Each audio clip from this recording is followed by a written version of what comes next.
18 minutes lang jo, ingani nakanindot ang view. Yes, tinuod na jo. So 18 minutes lang ang atong taganong gikan ka sa Riles padong sa Anislagan Hills. This is the best campsite for me. Makita lang na sa barangay Anislagan, Kalubian, Leyte. So may buntag sa inyo tanan jo. So bago-bag yung mata na. Murag alas 10 na is kabuntagon jo. Kay dugi-dugi ko no ka mata. Kay kapoy ko na. Gikambog nag-gym. Ano, basketball po na yun. So atos nang kibutan sa itong lubot jo. Nya tima atong kapi. Ay isa na to nag-slice bread ni Chanina. So dila na gila itong budiga jo. So sakto lagi na yung pamahawan eh. Diri jo. Tima na kong kape. Nagdunduyan sa ako. Kay gilaay man ko. Siyempre busog na ang liwang. Ay. So nakanuhon na ako. Namin nindot rin lugar sa mua ay dapita sa barangay Anislagan. So ato gingatuon ay.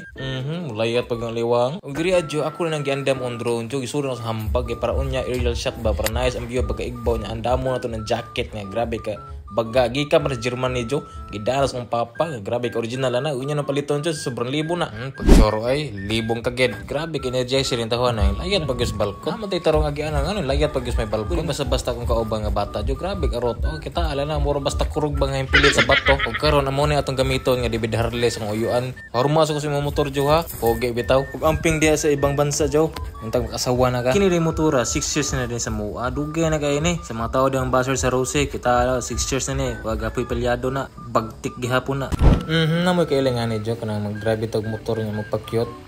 Pwede din na ay daghan diri sa mga job sa Timbix lang ang motor pili niya pugi na siya bitaw piece lang sa inyo ang maigo diha aw ko labot matamaan og magalit abi ni jo daghan jud nindot nga lugar diri sa mua labi na ni ang ngayon si kaliguan diri mo ro si Sargaw so fast forward ta jo kay murag dili layo pa ni tag kaom pa kaya ni mga gian diri jo pero sulit man gihapon pag abot nimo sa Igbaw so grabe pag kalisod yung agian pero worth it man gihapon aguntahan lang ninyo unsa kalisod ay magkabalaka jo kay padungan to simentado naman nice kayo pod noon dili lisod bang agianan man. So nilapas may gamay no. Did inem din diri dapita. Diri ang dapita jo. Wa ko mag-expect. Grabe di kanindot na diri ang lugar. Wala na tulala na nagganga ba mahapit na sudlan og langang ba. Siyempre ikaw ba kuno makakita ang ani nga view nga grabe kanindot ro na heaven. Unay say gitawag nga Anislagan Hills. Oro man sa barangay Anislagan, Igbaw ra man sa gamay ba. So Anislagan Hills in barangay Anislagan, Kalubian, Leyte is beautiful spot known for stunning views and accessibility. The ridge stretches for about 500 meters and is a great place to catch both the sunrise and sunset. It's also a popular spot for family, picnics, and also your friends. An easy hikes, masulod ra ang motor o pwede ra sad baktason gikan sa jump-off point. The ridge offer a fantastic view whether you're planning a day hiking or an overnight stay is a wonderful destination to enjoy nature and scenic landscape. Remember to practice no trace principles to help preserve the beauty of the area. Ikaw, may plano ba ka mag-camping dire? Pag-camping na, pagsugo ng impake kay diri